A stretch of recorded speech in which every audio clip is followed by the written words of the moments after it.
Welcome to Read Between the Lines, a book podcast. I am your host, Molly Southgate, and today I'm interviewing Sarah Henning. Hi. Hey there! Now, this is my second time having Yes. you on, and I'm so excited to have you back. Oh, I'm so excited to be here and talk to you again. It's awesome. Thank you for coming on. So, can you tell me about your book that is about to release? Okay, so the book that is about to release is The Queen Will Betray You. It is the sequel to The Princess Will Save You that came out last summer. Mm-hmm. And these books are my gender swap damsel in distress, kind of inspired by The Princess Bride. And so I have been trying to figure out how to talk about Queen without ruining Princess because in our sequel. Oh, yeah.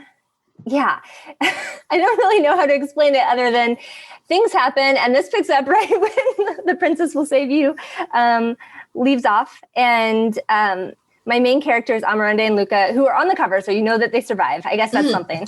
They have to work things out. And so they decide that to be together forever because they're true love, they have to be apart for a little while. Which I know is readers' not favorite, but like it's super fun to have them go on their own paths. Luca has some things he needs to figure out that he found out about himself. And Amarante may have started a war at the end of the last book, so she has some stuff to take care of and comes home to find out that nothing is like how she left it when she raced after Luca to save him from pirates in the first book. So it was a lot of fun. It's another journey book, another quest book, still without a map. That's something we've been working on. Doesn't this one have a map? No map and too expensive. No, it had it detailed all of the stuff. Because I was like, I know there was something at the beginning of this one. We put a glossary in because that was something that we're like, okay, this will help jog people's memories on like where these countries are and who the rulers are, because it's very political heavy. My editor compared it to Princess Bride meets Game of Thrones. And I think that's actually a pretty accurate description. Yes. So, but I do. We have a third book coming out next summer called The King Will Kill You. And I don't think I'll be able to get a map either because, again, expensive, which is funny. When you read a quest book, you think like automatic map, right? But I think I'm going to try to work with an artist to create a map and then do that as a giveaway. So cool. Don't hold me to that if that doesn't happen, but I'm going to try to make that happen. So, like, are you working from a map? Or made my own map, yes. Okay. Like my husband has a Apple Pencil that I borrowed and used Procreate and made my own map. But basically, when you read the books, if you want to picture the Iberian Peninsula where Spain and Portugal are like hacked off from France, that is basically my continent. So it's a smaller continent and has a dusty middle and mountains around it. So it's pretty easy to figure it out that way. I studied abroad in Spain, so that's kind of the reason that it's like that. And a lot of the words actually in Amarante's country of Argentina are Basque in origin. So there's reason that is really, really cool. Other than that, how studying abroad in Spain, how has that influenced your writing in these books? Oh, it's actually influenced quite a bit. In fact, in my debut, Sea Witch, one of the princes has a Basque name because both my editor at Harper and I both studied abroad in Spain. And we were like, this would be cool because they have a whaling society in Spain. And so the whole backstory was that his mother was from Spain. That is awesome. Yeah. So Spain has actually affected my writing more than you would think. But for my fantasies, because I just found it to be such a magical place when I studied abroad there. I was there a long time ago. Oh my gosh. I was there right after my freshman year of college. And we traveled for 2 weeks and then we stayed in Barcelona and studied and then we traveled on the weekends. And it's magical. It's just a wonderful, wonderful place. And so it's definitely informed a lot of my fantasy. And I didn't want to, with these books, write, your typical Anglican type fantasy, your Lord of the Rings. So it is slightly different in how it's anchored.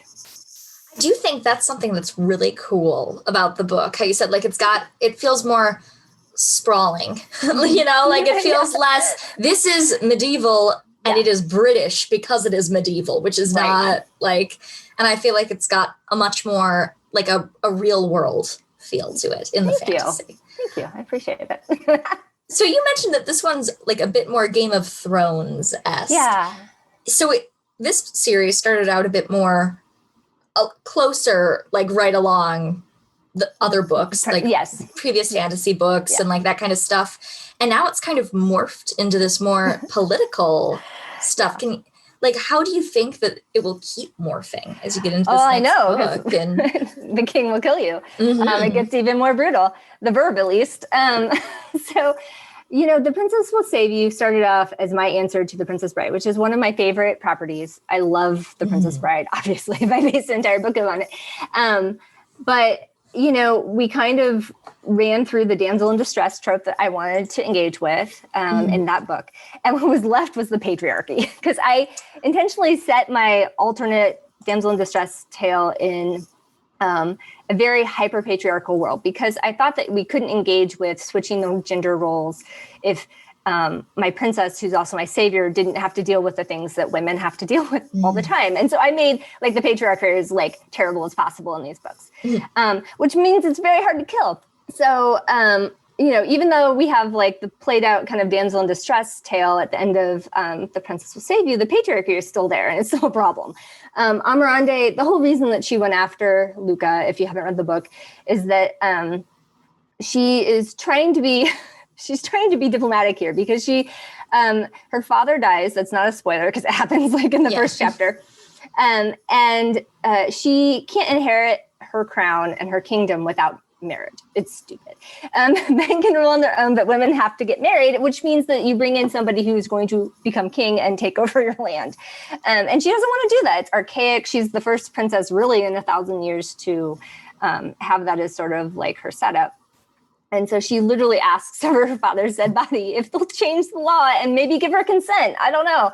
And they don't.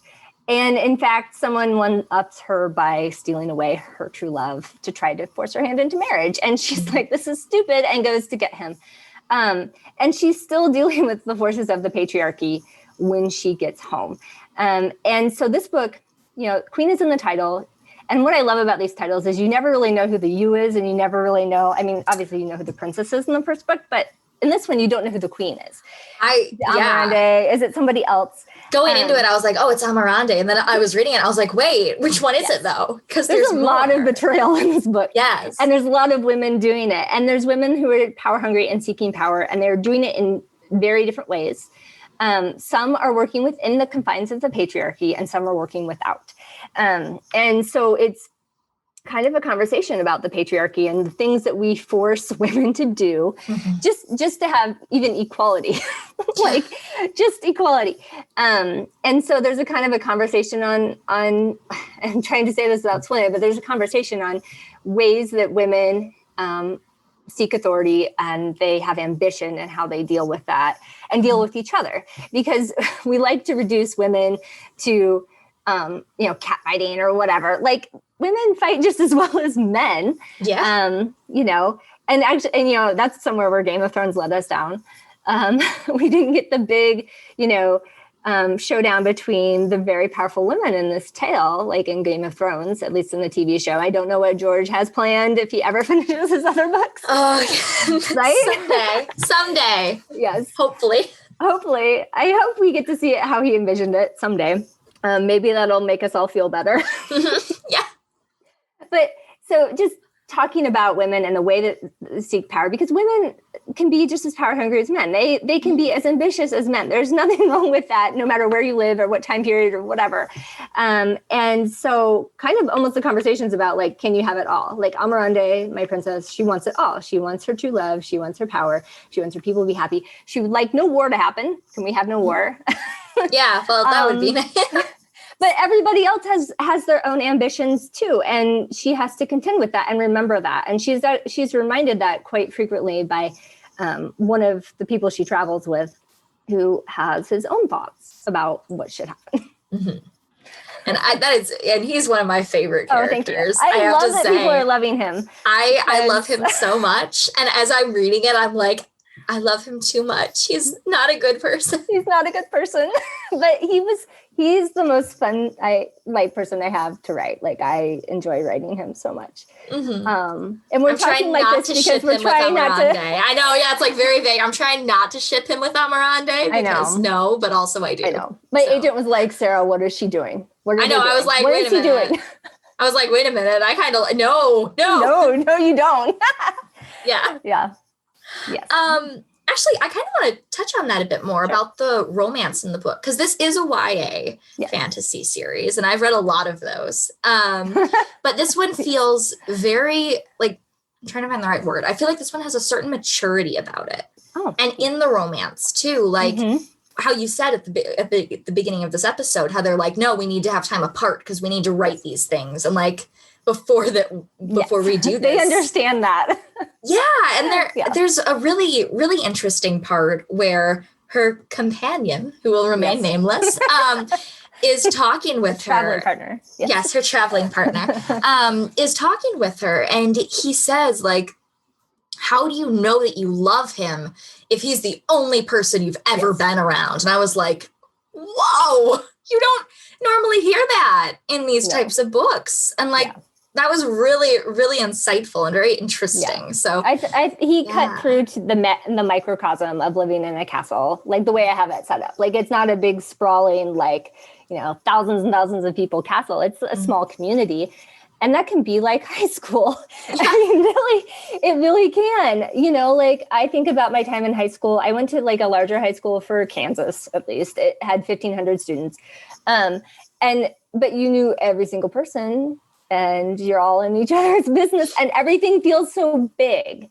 And I touch on that a lot with my contemporary books, but in fantasy, it can be a lot harder because, you know, the worlds are set up to be sprawling and they aren't so insular. And, but living in a castle, living in the same space is definitely very insular.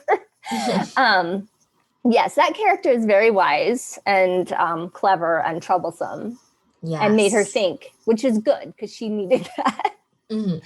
Yes. But and I'm glad to hear you think that they're mature too, because, you know, I think there is some difficulty in writing a fantasy romance where they're already in love. Like, there is no like build up. There's just the question of them saying it out loud, which was a big question for a while. And there's a lot of talk about consent and choice about that in the first book. But it makes it feel a little bit different because you don't have that like airplane takeoff of love. And then, you know, the bumps, you don't have that in these books. Yeah. And can you tell me a little bit more about like how you were crafting that and how you work to make that work? Because most of the time it's stories about falling in love. Right. So like you said. Yeah. I don't know that I really thought about it that much because in my head, when I even started this, and like, I knew that they were in love. Like I knew how they felt about each other. And, you know, it really was just navigating the power structures between them because Amarande is the princess. She's a royal, and her family basically has adopted and employed her true love. And she did not even think of it that way, like, until he pointed it out. Like, she had no idea that she had the power there. Like, if he was not interested in her, it could be a huge problem. Yeah. And she, you know, just had this 16-year-old dream of like, well, he's just going to say it sometime. He's going to kiss me. No, he wasn't going to, because it was a bigger deal for him. And it was something that she didn't understand. And so that was interesting to engage with that. And I do think, you know, keeping them apart in this book and like, you know, and knowing that the love is there, like, I think that that is difficult to write because I don't want people to think that this is like a thin romance or like that she has a connection with somebody else, or even that like other people have a chance, because they don't. And that was important to me too. I sort of mix up the pairings between the traveling companions in this book. And none of that was done with there's going to be a love triangle, like angle, like ever. Yeah. And even though I did ship her with her traveling companion, I knew that when I was reading it too, I was like, nothing is going to happen here. Right. Like, I didn't want to have that Amarande loves Luca. No. And that's when you watch Princess Bride or you read the movie or read the book, you know, but you feel that the whole time about Buttercup and Wesley. And that's really what I was going for. Not every damsel tale feels like that. Usually with the damsel, they can't help but be stolen away, and they can't help but be rescued. And then they can't help but fall in love with the person who rescued them. And I was trying to avoid that at all costs. Or you get something like Twilight, where it's like, well, there's these two options, and who's she going to choose? And you can totally tell it's going to be the one the entire time, but it's still like... Who's she gonna King choose? Jacob, dang it. Yeah, no, I mean, and some love triangles are done very, very well. Like I don't know if you felt this way, but the whole Shadow and Bone TV series coming back was like, I was always Team Mal. And when you read my books, you can tell I was Team Mal because, Luca is a lot like Mal. Okay, I have not read that one yet. It's on my shelf right now. But if you haven't seen the TV show then? No, I'm trying not to spoil before I read it. Yeah. Yes, I'm Team Mal, and like they did it so well. And some people who weren't Team Mal were like, oh, the way they did in the TV show. Yeah. I'm like, always Team Mal. Like Darkling is, Ben Barnes is amazing, but the Darkling is a manipulative guy. So, anyway, that's an aside. This is a book podcast. It is a book podcast. So we're talking books. Yes. Yeah, I'm not against love triangles, not at all. Oh, but no, not at all. But I didn't want to do that in this book. And I know though, when you switch people up, there's a thought that might happen. And I was like, nope, that's not what this book is about. Yeah, and I was very glad it was not what this book is about. Because love triangles is one of my favorite tropes. Yes. But in here I was like, no, it is. Yeah, it is. They're the only Miranda and one. Luca Like, forever and ever. They are true loves. Like you're not going to get away from that. And in the third book too. Like, nope. Okay, good. The third book is their chance to be together. Like they're together the whole book. Oh, good. Because I know that everybody's like, are you going to rip them apart? No, I wanted them together the whole time. So okay, good. Yes, that's the plan. Okay, so kind of switching topics. Can we talk a little bit about what it's been like to start a book in quarantine? Yeah. So the story with this book is, let's see. I started writing it. I wrote the first act in summer of 2019, as we were editing the first book. And then I had to put it down because I had to do more edits. And I picked it back up, I think like in November of 2019. And started working on it. And my first draft was supposed to be due March 1st. And I got behind because I was also promoting For Like a Girl, which was my contemporary. It came out in January. Mm-hmm. So I was in this, holiday promotion bubble and trying to write as fast as I could. But like this world that I set up in the first book, and I had always planned this as a duology, was way more sprawling than I anticipated. Because I had added characters, I'd added these threads that I wanted to pick up. I have a spreadsheet of all the threads because I didn't want to do the Game of Thrones thing and drop stuff. Yeah. I wanted to make sure I had all the threads and it was satisfying, and it just kept going and going. And to the point where I'm a former journalist, so like deadline is king to me. Mm-hmm. But I had to ask my editor, I was like, I need 2 more weeks. And she's like, that's fine. And I was like, all right. So I went on a writing retreat. Literally, I think we left for that retreat February 28th. And everything is starting to shut down. And we were like making Edward Cullen died of like Spanish flu. Haha. Like jokes at this retreat. And then we got back and we were flying on a plane. People are like wiping down everything. And we're like, oh no. And then everything shut down. And my brain was like everywhere. Like I was trying to do past pages for Princess and I was trying to finish this book. And oh my gosh, the world is shutting down. They just closed schools. And like I have had a full-time job at the time. I don't anymore, but like I was just like, oh no. And so then I was like, I need 2 more weeks. I need an additional 2 weeks. And I could not believe it. I was so embarrassed to even ask for it. And my editor's like, it's fine. And then my editor was laid off in the first week of April, the day I was supposed to turn the book in. No. And I was so upset because I love her. And I was like, oh no. And my poor agent is crying because she's good friends with this editor. And she's like, well, at least you'll have more time. No. Yes. So I didn't turn in the first draft of this book, and it was a hot mess until Memorial Day weekend. It was due in March. And I was so embarrassed when I turned it in. I was like, this is not perfect. I want a third book. Like it's sprawling. And my new editor was fabulous. Like she was so great. She knew it was a train wreck. She knew I needed more. She started asking for more right away. Like in June, she was like, we need a third book. And she couldn't get approval for that. So we started going back through and figuring out, okay, what do we really have to wrap up? Like what will, make things satisfying if we don't get a third book. And so we rearranged the whole thing. I think it probably basically has an extra act. So it is a very long book. They used very tiny type if you have the final version to get it all to fit so that they could only charge you $17.99 for it. But I am so proud of what we did. And it's so much better than what it would have been. And we were working on it literally through March. Like we were making changes in second pass, which never happens. And it worked out. But like my creative process, it was so disrupted by everything with COVID. Working from home, not having any boundaries, like my entire writing schedule blew up. Plus, like my work schedule for my day job blew up too, because nobody had boundaries anymore either. And then I have 2 kids. So I was trying to like, usually my writing time, I get up at 4:15, I start running at 4:30, and then I come back and I change my clothes, put in coffee, and like write. All of that disappeared. So I came home and I like checked my work email, and I ended up with these 12, 13 hour like work days, which I couldn't fit in writing and I couldn't fit in editing. And just like everything just melted away. Like, and I couldn't get away from my kids, who are adorable, but loud.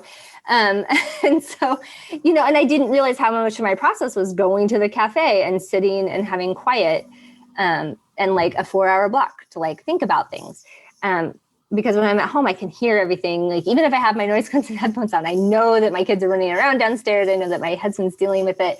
And like that mentally blocks your creativity too. So it took me until probably August when I was finally writing scenes that I really loved in revision, and like the second round of revision, where I was finally getting this book to be like how I envisioned it in my head, and where I thought it would be satisfying if we didn't get a third book.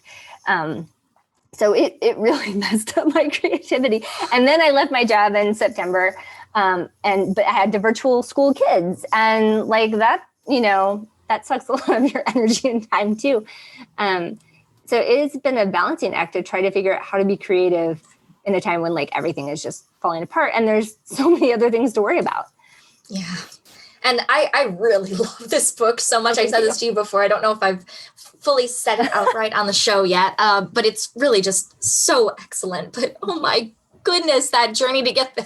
Yeah. And it was worth it. Like that book is 100% worth it. Oh yeah. But it took me a long time to get all the pieces in the right spots. And I'm so glad I had an editor who was willing to like work with me. I mean, she inherited me. She could have been like, no, that's fine. And she wasn't. She made me work and worked along with me. And I really, really appreciated it. That's really good. Yeah. So can you talk a little bit more about like trying to find creativity in COVID and in this terrible insanity of the world right now? Oh my gosh. I couldn't read like a book like the first year of COVID. I had a really, really tough time reading anything that wasn't YA contemporary. And I ended up reading 2 books I read before. Oh yeah. Because I just like, I couldn't process anything else. The only benefit creatively wise for me has been I've watched more TV than I've ever watched. Because it carting kids around to different like, sporting things or whatever. And so that has been creatively excellent because that's just another way to fill the well, right? Like, usually I fill my well with, I have, playlists that I make for each of my projects, and I'll listen to them when I'm running or when I'm in the car, just around writing. I don't listen to writing or music while I'm writing. I'm not one of those folks, but adding in, TV shows and things like that was really helpful to my creative process. Like I definitely got a boost out of that. And then I finally was able to read, this is a sad story, but one of my oldest friend died of COVID in January. He was only 39. Like he was a month from turning 40. It was terrible and it was shocking. And cause he was a healthy guy, like just happened to him. And after that happened, I was like, I needed to check out. And I had done a few events with TJ Klune, and he had talked about the house in the Cerulean Sea being like a warm hug. Like he envisioned it. I was like, I'm going to read that book. I've had it. I'm going to read it. And I read it in 2 days, and it like the floodgates opened after that. I could finally read. It was exactly what I needed. I'm like, this is exactly why I write books and why I love to read them. And, but it's like the pandemic took that away from me too for a little while. Like I couldn't focus enough to read and really enjoy things. So yeah, creatively wise, it's just a mess. Oh my gosh. I get it. And then it feels like I didn't get anything done, but it's like, no, I've been working for the entire pandemic. But I mean, it's good to have projects, good to stay busy, but like, and I, because now this is my job full time, like I'm grateful for every second of it, but it's still work, and I can't just make it turn on. Yeah, I feel you on that. Yeah. And the stuff about like trying to focus on that because then the news, it was be right there, constant. Yes. And my computer, I can see Twitter all the time or whatever and know what's going on. And being a former journalist, like I feel like I don't believe in writer's block. Like I don't think that exists. I think you have a good day and bad day. And I still believe that even with like what COVID did to my creativity. Because there are always things that you can do. There's always background work. Like just thinking about things and having your subconscious work is important too. I think, that if you trust yourself, you will always end up in the right spot. It just might take a little bit to get there, creativity wise. And I think my subconscious was so busy trying to survive everything that like, it just couldn't chug along. Well, yeah, during this too, we all went into survival mode. Like you said, like fight or flight. Yeah. Because of all the craziness happening. And yeah. Well, this book is amazing. And I am so glad that it came out of that it was able to come out of all of that. Cause that really is an awful, awful quarantine. Yes. Yeah. It was great. No. I'm not going to do the Midwestern thing and be like, it's fine, because it wasn't fine. I mean, none of us are fine. Oh, yeah. We're still not fine. Yep. I'm also Midwestern, so I was thinking the same thing. I was like, yeah, it's good. It's because that's what we do. Like, that's our thing. But we shouldn't do it about this. No. Yeah, I think that was all the questions I had for you today. I just have one more thing, and that is, what do you have coming up? Okay, well, I alluded to it. So there is a third book in the series. It's called The King Will Kill You. It comes out next August. I'm supposed to be editing that right now. Oh. I'm going to work on that when I'm done. Okay. But no, I mean, I have all month. It's fine. Okay. I was like, I don't want to take you away. No. I started this week, but again, my subconscious is like I have a list of my priorities and it's like, you need to make the first cut. I don't know if I used this metaphor with you the last time we talked, but like I see revision as like, I made this beautiful wedding cake and then it becomes a smash cake and then I have to make it back into a wedding cake. Yeah. And because that's what it feels like there's a Dorothy Parker quote that a lot of writers use. It's like, I hate writing. I love having written. I'm not that person. I love drafting. I love writing. I love finding things on the page. And revision, though, is that for me. Like, I hate revising, but I love having revised. I love how it turns out. But like that whole making a mess of what you've done hurts so bad. Like I live with the ghosts of like the old manuscripts, and I just like my agent and my editors are always like, "You're a champion revisal. You're so good at this." And I'm like, I hate it. So anyway, that book is in revision. But then I have another book coming out next summer. Coming out in May. So I have one out in May and one out in August. The book in May is called It's All in How You Fall. And it's a companion novel to Through Like a Girl. They're YA contemporaries that are like sports romances. So that comes out May 31st, if the date holds. And then this book comes out, The King Will Kill You comes out like August 2nd or 9th or whatever that Tuesday is. So I'll find out eventually. And yeah, so I'm super excited about that. And then I'll have another fantasy book with Tor coming out in 2023. Awesome. Oh, that's so exciting. Everyone, be on the lookout for The Queen Will Betray You. Excellent book. I highly recommend it. And as well as The Princess Will Save You if you've not read the first book. But yes, once again, thank you for coming back on. This was great. Thank you for having me, Molly. For Read Between the Lines, my name is Molly Southgate. And I'm Sarah Henning. Let's end this the way all great stories end. Happily ever after. The end. Yay! Thank you for listening to Read Between the Lines, a book podcast. This episode is hosted by Molly Southgate. It is edited by Rob Southgate and produced by Southgate Media Group. You can get in touch with the show at readbetweenthelines@gmail.com Or you can send us a voicemail at 708-887-9473. That was 708-887-9473. You can also find us on Instagram at Read Between the Lines Podcast. Thank you so much for listening.